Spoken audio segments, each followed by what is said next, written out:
So this is another installment of Atheist versus Atheist on life issues.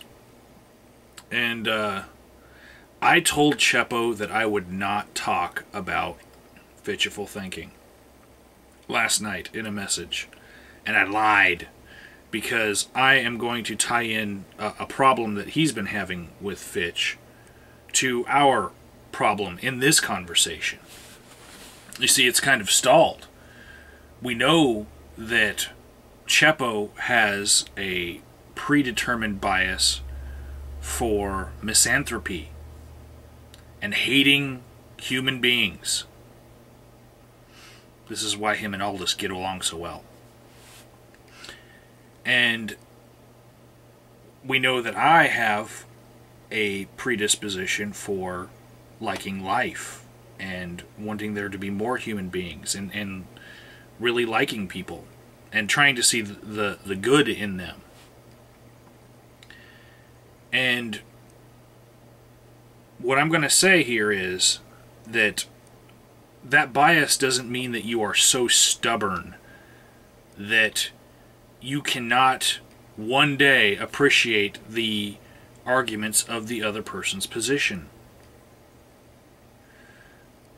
Fitch is biased towards being a Christian.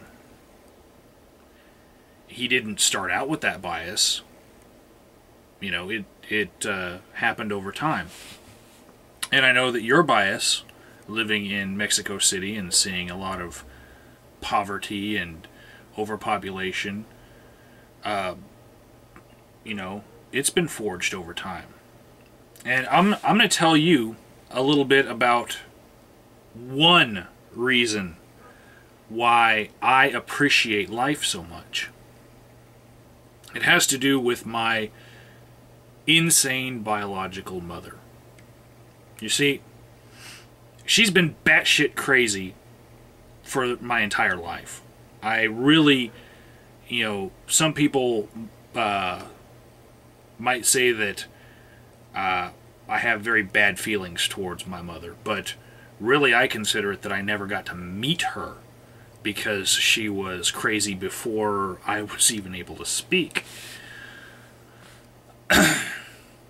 And at one point in my teenage life, I wondered, why did my dad end up having sex with my mom to make me? You know? Why would anyone want to procreate with someone who's crazy? Because my mother had been crazy my whole life. So I did some research to find out when exactly she went nutsoid. And a few of my older family members told me that it happened about 2 years before I was born, when my mother lost a child during childbirth. And that would have been my older brother. They said that her mind kind of snapped. And a lot of schizophrenics have a moment like that at around the same age that she lost that child, where something very traumatic happens, and for the rest of their lives they are never the same. That's not the only problem that she has, the schizophrenia, but a lot of people in my family, they all said that, you know, it all comes back to that one point. But a lot of people in my family said that she was always kind of nutty, and that just like pushed her over the edge. And then my grandparents, they showed me some videos, some home videos. They actually had a camera way back then. And, you know, just looking at her, I kind of got this idea that there was something behind those eyes that just wasn't right. And so I wondered, you know, why would my father, you know, come together with someone who was crazy to make me and my younger brother And what would have been my older brother? Why? You know? Why couldn't he just go find someone? Because he was a normal guy. He was very much like I am now. And I really felt lucky to be alive, because I don't know that in his position I would have wanted to procreate with a crazy woman. You know? I am a product of a decision that I probably would never have made. And that is cool, because I'm here now and I can enjoy life, you know, but it's kind of amazing to think about it, you know. Do break. So,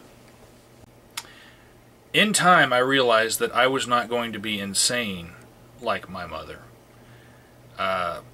She had her own problems. In fact, she looks like she was the product of fetal alcohol syndrome. And there are many factors that are evidence for that. The fact that my grandparents admit to drinking during pregnancy, my grandmother, anyway, and if you line up her picture next to other pictures of babies that had fetal alcohol syndrome, you get this sense of like lining up a lineup of Down syndrome babies. You know, they all have similar features, and she grew out of those features, but as a child she had them. And I believe that might have put a time bomb in her head because of prenatal development. And that's wonderful that I found, you know, the possibility that I could be a normal, you know, happy, not crazy person. But my mother's insanity did have a very large effect on my development. In fact, I credit my mother's insanity with allowing me to be skeptical of her beliefs. And one of those beliefs was that she was very religious. And it allowed me to come to thoughts on my own. Whereas a lot of Christians are only Christians because their parents were Christians. I had the ability to question what my parents believed. This put me on the path to skepticism. And through skepticism, I learned the value of neutral positions, one of them being atheism. And when you argue to Fitch, he obviously doesn't hold the neutral position on religion. He is a Christian. He is a fervent Christian. But he's in that position already. That's the way he is biased. He doesn't have the underlying bias for neutral positions. When you argue to me that human beings are inherently evil and overpopulating the world and poverty is horrible, you're on one side of an argument, and I'm on the side that human beings are inherently good. And we both have our bias there. And just because you make a very clear argument that pokes a hole in the other person's position doesn't mean that they are intellectually dishonest if they don't immediately adopt your position. Their biases keep them arguing until you shoot enough holes in them. And so, recently, I've seen you make a video towards Fitchful Thinking where you said, I quit. I'm done with you, Fitch. I've made some arguments. I've seen you take other people's arguments, and you still hold your beliefs in Christianity.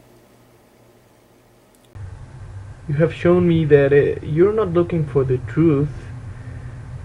You're looking for a way to validate your presupposition, a way to validate your belief in Christ and to show that to be a rational thought.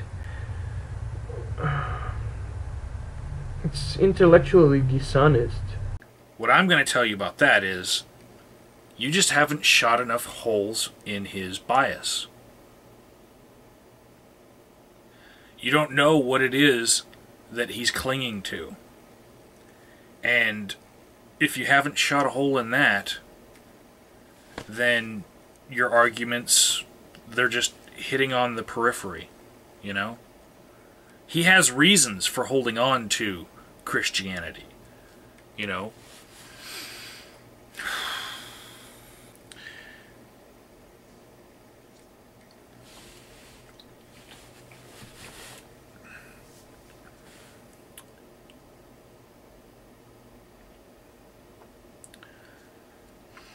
Because the bias that Fitch has is not rooted in logic, it is emotional more than anything else.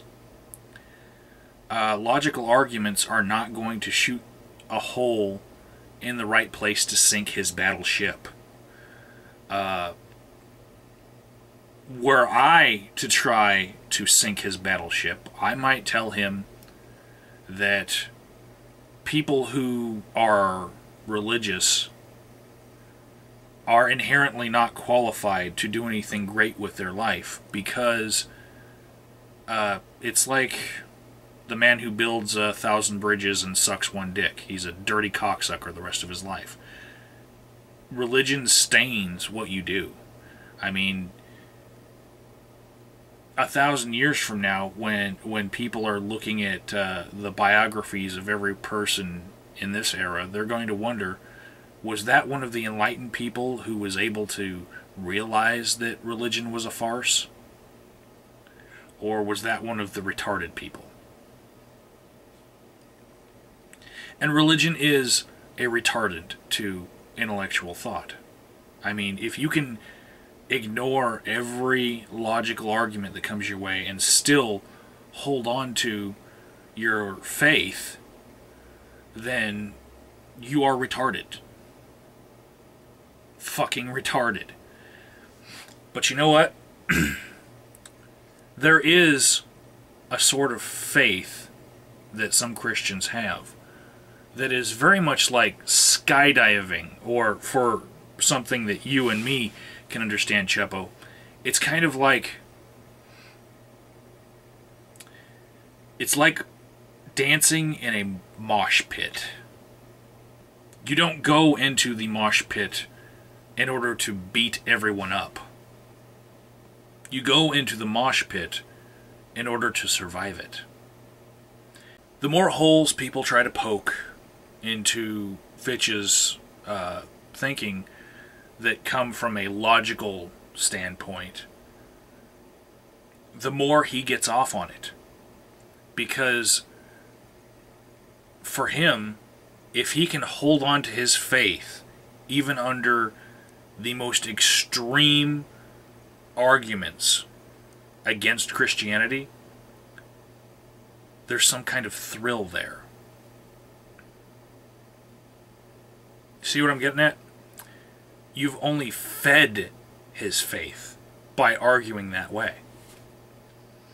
So what I'm going to say to you is, there is another arena of argument that has nothing to do with logic.